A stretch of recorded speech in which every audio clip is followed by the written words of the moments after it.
स्वागत है आपका प्रतिज्ञा यूट्यूब क्लास के सेशन में। देखिए, हम लोग सब्जेक्ट वर्ब एग्रीमेंट के बारे में पढ़ रहे थे। इसमें कुछ रूल्स आपको बताया गया था। इस पर लगभग 3 वीडियोज बन चुके हैं। आप जब एग्जाम्स में बैठते हैं तो ये तो आपको नहीं पता होता है कि क्वेश्चंस कहाँ से आते हैं, ठीक है, क्योंकि सारा टॉपिक्स आप पढ़े हुए नहीं रहते हैं। कभी कभी ऐसा भी होता है। तो आपको जो मैं बता रहा हूँ, जो रूल्स मैं बता रहा हूँ, बस वो रूल्स आप पढ़ें और क्वेश्चन सॉल्व करके देखिए। कुछ क्वेश्चन तो मैं सॉल्व करवाऊँगा ही, आप कुछ क्वेश्चन बना करके देखिए, ठीक है। और मुझे 99% नहीं 100% मुझे विश्वास है कि आप वो क्वेश्चंस बना ही लेंगे। मैं आपको कुछ क्वेश्चंस भी सॉल्व करवाऊंगा, लेकिन पहले रूल्स को देख लीजिए। देखिए, आज रूल जो मैं लाया हूँ इसमें वो और भी इम्पोर्टेंट हैं, ठीक है। मैं आपको स्ट्रक्चर के रूप में दिखाऊंगा। सबसे छोटा सा ये हमारा देयर है। कई बार देयर के बाद वर्ब भरने की नौबत आ जाती है। हमसे पूछ देता है देयर के बाद, ठीक है, वर्ब क्या भरेंगे, इज भरेंगे कि आर भरेंगे, वाज भरेंगे कि वर भरेंगे। तो मैक्सिमम लोग देयर आर ऐसा करके कुछ, मतलब वो बोलते हैं ना कि सूटेबल नहीं लग रहा है, कहे में ठीक नहीं लग रहा है। तो ऐसे ही कह करके, कहे में ठीक नहीं लग रहा है कह करके बहुत से लोग क्वेश्चन बनाते हैं, लेकिन वो अधिकतर जो केस में गलत हो जाते हैं। तो आपको हम बता रहे हैं कि देयर के साथ आप इज लगाएंगे कि आर लगाएंगे, मतलब सिंगुलर वर्ब होगा कि प्लूरल वर्ब होगा। तो आज जान लीजिए कि ये इंट्रोडक्टरी देयर कहलाता है, ठीक है। देयर कोई भी नहीं है अपना वर्ब को डिसाइड करने वाला। देयर की कोई औकात ही नहीं है कि ये अपने वर्ब को डिसाइड कर सके। ये सिर्फ इंट्रोड्यूस करने के लिए आता है, केवल देखने आता है, दिखाने आता है। इसका कुछ काम नहीं है, बस देखने दिखाने आता है। तो फिर वर्ब को डिसाइड कौन करता है? तो यहाँ पर आने वाला नाउन करता है। यहाँ पर आने वाला नाउन करता है इस वर्ब का डिसाइड, ठीक है। मतलब ये कि अगर यहाँ पर सिंगुलर नाउन है तो यहाँ वर्ब भी सिंगुलर होगा, और यहाँ अगर प्लूरल नाउन है तो यहाँ वर्ब प्लूरल होगा। आप एग्जाम्पल देखिए, एग्जाम्पल देख लीजिए। There some books in my bag, ठीक है। एक और example, there no money in his pocket.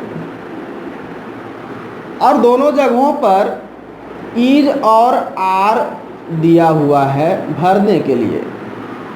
आप सोचेंगे कि इज आर काफ़ी आसान लग रहा है, लेकिन ऐसा है नहीं। ये सेंटेंस को जब बड़ा कर देगा ना तो फिर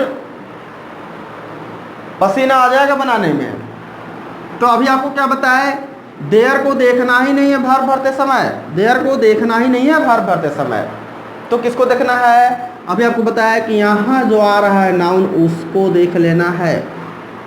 आप देखिए ना, बुक्स है, बुक्स है तो बुक्स सिंगुलर की प्लूरल है? बिल्कुल प्लूरल है। जब ये प्लूरल नाउन है तो वर्ब क्या होगा? प्लूरल होगा। और इज और आर में प्लूरल वर्ब कौन है? आर है, ठीक है। अब यहाँ देखिए, मनी है नाउन मेरा। मनी सिंगुलर है कि प्लूरल है? तो मनी अनकाउंटेबल नाउन है, और अनकाउंटेबल नाउन हमेशा सिंगुलर होते हैं, ठीक है, उनका प्लूरल बनता ही नहीं है। तो जब हमेशा सिंगुलर होता है, यानी मेरे पास जो नाउन है वो सिंगुलर है, तो वर्ब क्या आएगा? सिंगुलर आएगा। और सिंगुलर वर्ब क्या है? इज है। तो आप देखें कि देयर कोई भी नहीं है अपना वर्ब डिसाइड करने वाला है, ठीक है। देयर के साथ इज और आर नहीं कहना है, वो उसका नाउन डिसाइड करेगा, ठीक है। तो चलिए अब हम नेक्स्ट रूल पर चलते हैं। रूल सेकंड देखेंगे।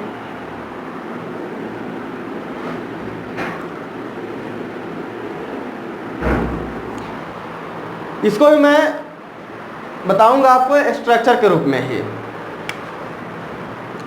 आपको याद है इससे पिछले जो वीडियो देखे होंगे उसमें एक बताया था एक रूल कि ईच ऑफ के बाद, वन ऑफ के बाद, एवरी वन ऑफ के बाद, आइदर ऑफ के बाद, नाइदर ऑफ के बाद, इन सब के बाद जो नाउन आता है या प्रोनाउन आता है वो प्लूरल आता है। ठीक है, प्लूरल आता है। तो चलिए यहाँ मैं वन ऑफ की बात करता हूँ। वन ऑफ है, वन ऑफ के बाद नाउन क्या आएगा? प्लूरल आएगा। ठीक है, प्लूरल नाउन आएगा। ये मैं कल बताया हूँ। इसी के रिगार्डिंग में मैं आपको आज रूल एक बताऊंगा जो काफ़ी वो थोड़ा सा कंफ्यूजिंग है। मैं ये आपको बता दिया, सिर्फ इतना बता दिया और बता दिया होगा कि यहाँ वर्ब जो होता है वो सिंगुलर होता है, लेकिन ये एक जगह है जहाँ पर ये गलत आप कर सकते हैं। ठीक है, तो उसके लिए आपको एक रूल मैं ये बता रहा हूँ, वो है रिलेटिव प्रोनाउन का। रिलेटिव प्रोनाउन, रिलेटिव प्रोनाउन यानी हु, विच और दैट की मैं बात कर रहा हूँ। हु, विच, दैट, ये जो प्रोनाउंस हैं इनके बाद वर्ब आएगा तो कौन सा वर्ब आएगा? हु के साथ इज की यार, हु इज स्पीकिंग की हु आर स्पीकिंग। ठीक है, ये कंफ्यूजिंग है थोड़ा सा। तो हु के साथ इज हुआ क्या होगा, विच के साथ इज हुआ क्या होगा, दैट के साथ इज हुआ क्या होगा, मतलब हम कैसे वर्ब को भरेंगे। मान लीजिए आपके पास एग्जाम्पल है, एक मैं एग्जाम्पल समझाता हूँ आपको कि He is the boy who dash helped me। मेरे पास ऑप्शन है हैज है और हैव है, हैज और हैव है। ठीक है, हु के बाद यहाँ पर हैज या हैव में से भरना है, ये रिलेटिव प्रोनाउन है हमारा। ठीक है, हम इस पर आएंगे, थोड़ा सा इसको समझ लीजिए, इसी से जुड़ा हुआ ये रूल है। तो हु के साथ हैज होगा कि हैव होगा। कहने में सूटेबल जो लोग लगाते हैं, कहते हैं कि कहे में ठीक नहीं लग रहा है, वही कहे में अगर ठीक लगाइएगा ना तो हमेशा हु हैज ठीक लगेगा। ठीक है, हु हैज, हु हैव कभी सोचिएगा भी नहीं। ठीक है, एक और एग्जांपल लेते हैं। They are the boys who dash help me. देखिए मैं एक जैसा क्वेश्चन से लेता हूँ ताकि आपको समझ में आए, दोनों में अंतर समझ में आए। अब यहाँ हु के बाद भरना है और यहाँ भी हु के बाद ही भरना है। तो अगर कहने में ठीक लगता है तो फिर यहाँ भी हैज होगा और यहाँ भी हैज होगा, तो ये वो तो गलत होना ही है। ठीक है, क्योंकि आप सिर्फ कहने में ठीक लगा रहे हैं, जो रूल है उसको आप देख ही नहीं रहे हैं। तो रूल कुछ भी नहीं है। देखिए कितना आसान चीज़ है, बस इसको देख लेना है, इसको देख लेना है। यानी इस रिलेटिव प्रोनाउन के पहले जो नाउन है या प्रोनाउन है उसको देखना है। ठीक है, इसको हम लोग एंटीसीडेंट भी कहते हैं। एंटीसीडेंट यानी रिलेटिव प्रोनाउन के बाद जो वर्ब होता है वो एंटीसीडेंट के अनुसार होता है, एंटीसीडेंट के अनुसार होता है। यानी अगर यहाँ बॉय सिंगुलर है तो वर्ब भी यहाँ पर सिंगुलर होगा, मतलब हैज होगा। अगर यहाँ बॉयज प्लूरल है तो यहाँ जो वर्ब होगा वो भी प्लूरल होगा, हैव होगा। आया समझ में? यहाँ पर ठीक नहीं लगाना है, ठीक है, सुटेबल नहीं लगाना है, आपको एंटीसीडेंट को देखना है। अब चलिए हम आते हैं इस पर। मैं वन ऑफ से एक क्वेश्चन लेता हूँ, वन ऑफ से मैं एक क्वेश्चन लेता हूँ।